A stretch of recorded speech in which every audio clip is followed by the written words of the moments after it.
Bonjour. La dynamique des marchés financiers, de l'économie semble un peu complexe en ce début d'année. On a vu des mouvements assez forts sur les marchés, de hausse ou de baisse du marché des actions, par exemple. Et puis on a des interrogations sur la croissance. Alors, on va essayer de réfléchir et d'éclaircir un petit peu cette situation. Sur les marchés actions, un premier élément de réponse est d'observer l'évolution des marchés. Là, j'ai pris le CAC 40, l'indice français, depuis sur l'année 2013, et on voit effectivement un mouvement haussier assez significatif qui a traduit l'anticipation d'une économie globale un peu plus robuste dans les années qui viennent. Hein, c'est ce que dit l'indicateur, c'est ce que dit le Standard & Poor's aux États-Unis. On a la même chose au Japon avec l'indice Nikkei. Il y a eu le sentiment en 2013 que voilà, la situation, la lumière au bout du tunnel, eh bien, on commençait à la voir. Et c'est ce qui explique cette embellie des marchés boursiers en 2013. Malgré tout, il y a, en ce début d'année 2014, toujours des interrogations sur le modèle de croissance. Est-ce que finalement, ce qu'on avait observé, est-ce qu'on va vraiment le voir ou est-ce que la situation est un petit peu plus compliquée? Alors, premier élément de réponse, la situation est un petit peu plus compliquée parce que on constate que le modèle de croissance a changé. Il a changé parce que depuis le début des années 2000, on avait un modèle qui était sous l'influence très forte des marchés émergents et notamment de l'économie chinoise qui avait pris le pas sur les pays industrialisés. Et ce qu'on constate là depuis l'été dernier notamment, c'est que cet équilibre est en train de changer avec un poids beaucoup plus considérable des pays industrialisés, et notamment des États-Unis, dans la dynamique globale. La Chine est un peu en retrait, c'est un sujet qu'on a souvent abordé, mais on a un changement d'équilibre. On n'a plus tout à fait les mêmes repères que ceux qu'on avait avant la crise ou même pendant la crise. On avait des repères qui étaient très largement concentrés sur les pays émergents. Ça n'est plus le cas. Et donc, il faut trouver une autre façon de réfléchir. Alors, il y a cette première problématique. Une deuxième problématique est que l'économie américaine, tout le monde a envie d'y croire et on a des signaux plutôt favorables sur cette économie. On a vu à la fin de l'année 2013 une croissance qui a été assez robuste, hein, 3,2% au dernier trimestre de l'année 2013. C'est quelque chose d'assez spectaculaire, hein, qu'on aimerait bien connaître en Europe. Et donc on a une dynamique solide. Simplement, il y a eu des interrogations, là de manière très récente, avec des indicateurs du type ISM, ce grand indicateur sur la conjoncture américaine, indicateur qui, au mois de janvier, a chuté de façon spectaculaire. On le voit ici sur le graphe.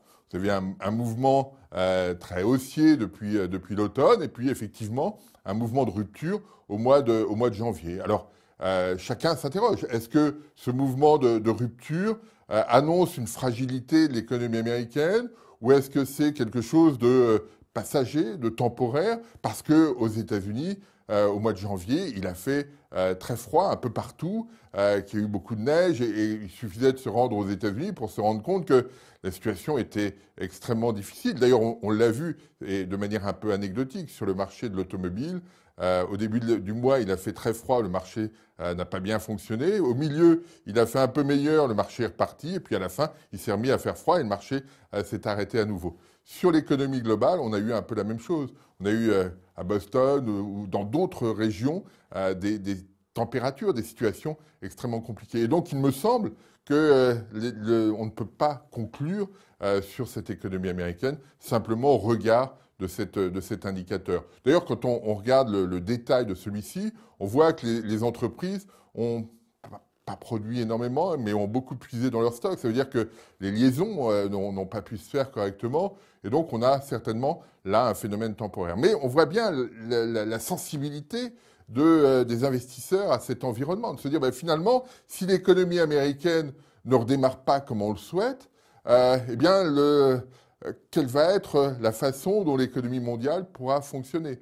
Quel sera le moteur, quel sera le catalyseur de cette économie mondiale? Parce que pour l'instant, tout le monde se concentre sur l'économie américaine. C'est cette problématique à laquelle on est confronté aujourd'hui, parce que quand on regarde ailleurs, il y a des interrogations. Il y a des interrogations sur les pays émergents, on l'a évoqué la semaine dernière. Il y a des interrogations sur l'économie chinoise, il y a des interrogations sur le Japon, le Japon qui a connu une période extrêmement forte de croissance, etc., mais sur laquelle il y a aujourd'hui une interrogation, parce que le 1er avril, il va y avoir une augmentation de 3 points de la TVA, et que chacun s'interroge. Est-ce que ça va pénaliser fortement le consommateur japonais? Peut-être. Et donc, si effectivement le consommateur japonais devient plus réticent à dépenser, eh bien, le beau modèle japonais pourrait être fragilisé sur l'année 2014. Donc, il y a ce type d'interrogation.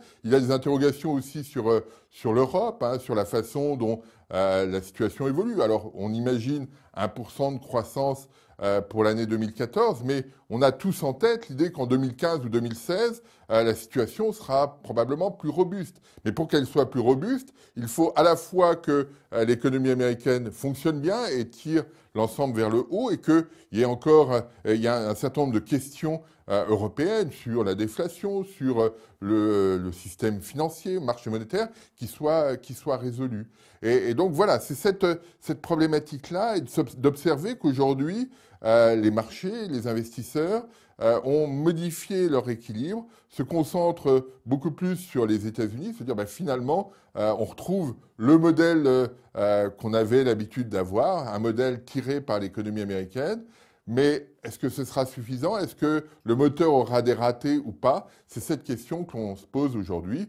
À court terme, on n'imagine pas que le moteur américain ait des ratés, mais il faut que, pour que l'économie globale retrouve un peu de couleur, que ce soit en Europe ou que ce soit dans les émergents, il faut que ce mouvement haussier aux États-Unis se continue dans le temps pour avoir effectivement un effet d'entraînement et permettre à l'économie mondiale et à l'économie européenne en particulier de retrouver une allure un peu plus favorable que celle qu'on a connue ces dernières années.